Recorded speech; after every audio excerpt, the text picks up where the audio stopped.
Hey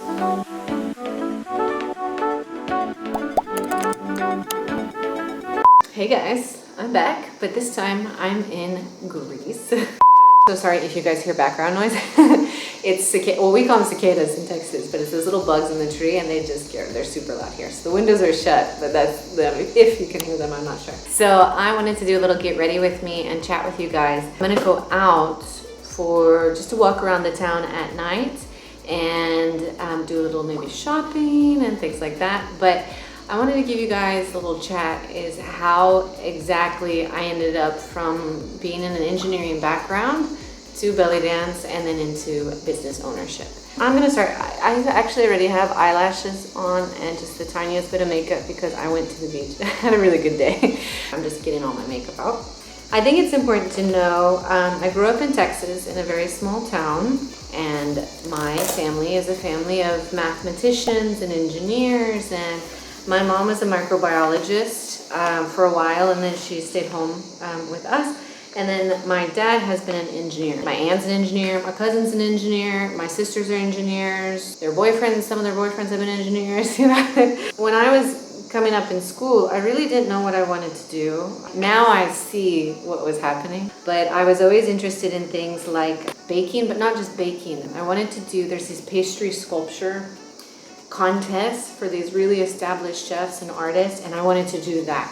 I was still a little creative. Or there was a time where I wanted to really do ballroom, but again, I was in a small town and you can't, like, I couldn't find a partner for ballroom dance where I was, so that was out real fast. So basically, I kind of came from this background of engineers. I was in a town where there was a good engineering university, and university was non-optional with my parents. It got to that point where I needed to apply for university and I had no clue. I just said, okay, I'm gonna go into engineering. Now, I started belly dancing when I was just about to turn 16. My older sister saw her friend in a recital and she wanted to do it, she would go by herself. I went and I was just like hooked. I was already kind of bored as a kid and that was it.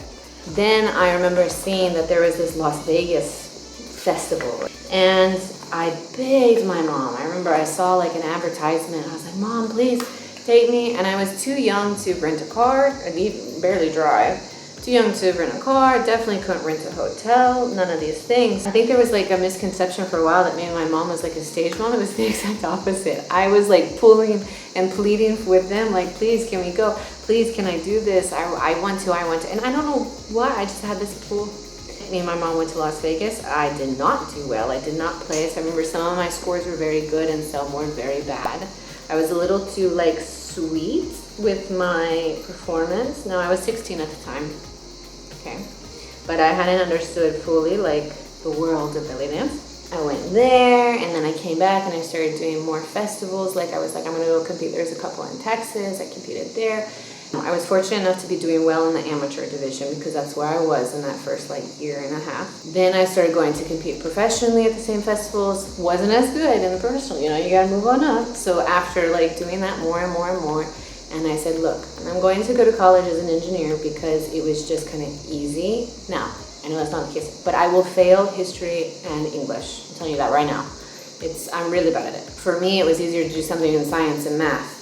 That makes sense. So I just went with it because I didn't know what else to do. I had to go get a degree based, you know, on my parents' rules. I just kept dancing and teaching. I was doing every possible like pre-event at the university to perform, whether it was something for belly dance or something for the Asian Cultural Center or all of these different things, you know, at universities that they have. As the years went on, I realized how much I loved it. And it got to the point that I went to this festival in Texas and actually, if anyone knows Bozhenka, very famous dancer, was teaching us workshops. And I was sitting in the back room because I'd been like a long weekend. And I remember watching her and being like, that's the job I want. So I had to go to university, of course. But I was like determined to make it happen. Like, how can I make it happen or just give myself the chance to do it? Through university, I was doing all these things once I kind of had that epiphany moment. And then I remember the auditions for Project Belly Dance came out. It was Cheeky Girls who had produced a lot of DVDs at the time. Yeah, this is when I started dancing with DVDs.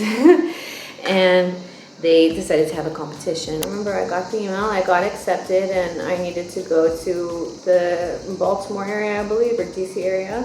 I went and I did that. I placed in the top 6. I'm somewhere between 4th, 5th, and 6th. They don't tell you which one you were, but I was in there. But I loved it, you know. I was just having so much fun. And this whole time I was in school and I was doing what I do, you know, because I still didn't know. I was like, okay, are we gonna make this happen before graduation or not? And then I decided to go to the next step because I loved what I was doing. And I auditioned for Belly Dance Superstars, which was this huge company that toured the world with a belly dance show that you would see in theaters. And I was always told that you need to audition twice. The first time is practice and the second time you're actually trying to get in. So I decided, okay, it's my junior year in college, like summer after junior year. I have one more year. I'm gonna go audition and see what this is about because I've heard that thing of like go twice. And then my senior year, I'll go audition again. And in a perfect world, I'll get in and I'll be done with school and no engineering. You see, it was my evil plan.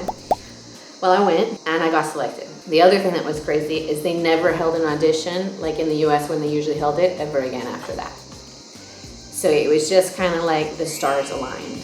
Then I had this big problem of I was 1 year away from graduating. I talked to my university, I made a deal with them basically, my department, and I said, look, give me 1 semester off. I want to go, I want to get myself established with Belly Dance Superstars. I'll come back, I'll finish my degree. Can you please postpone my scholarship? Can we do this? They said yes, but for 1 semester only. And so I had the same conversation with Belly Dance Superstars. And they said, yeah, okay. I went on tour. That was super fun. I went through Canada, US, Japan for those tours. I worked really hard. I graduated. I did well in school. I was like, okay, now I'm going to go back. And they told me, okay, we have a tour coming up and we're going to go through Australia for 2 months or 6 weeks or something like that. And I was like, perfect. Everything is perfect. My plan worked out. No. I could see the writing on the wall. The company wasn't going to be working as much. Let's have a little room tour. So we have here, this is actually, I'm gonna show you. This is actually like a little couch or an extra bed for somebody.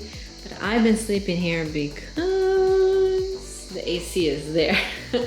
I'm from Texas and I love AC, so ignore that the sheets are kind of pulled out. And then they have this cute little area under the stairs. That's just all my stuff. I'm gonna leave tomorrow again, so everything's kind of like almost packed.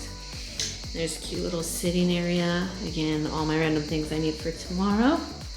And then let's see where we go. We have the lovely kitchen. So I've actually been cooking a lot of meals in here, like chicken and potatoes and rice and veggies. I love it every morning. And then you have this cute little view. I'll show you the view out there here in a minute, and explain. Cute little view, little bathroom. We're good, right? Shower, easy basic. Kind of typical Greek style. Yeah, coffee maker, you know, crazy. So here, what's really cute is the owners here have this lovely, lovely garden. Look at this cute garden. It continues there, and then this is just sweet. So up here, I'm gonna take you up there. It's a little loft area. So this is where the bigger bed is. Now you're gonna not see any sheets on the bed, but that's because I took them off and put them on that. That was me, not them.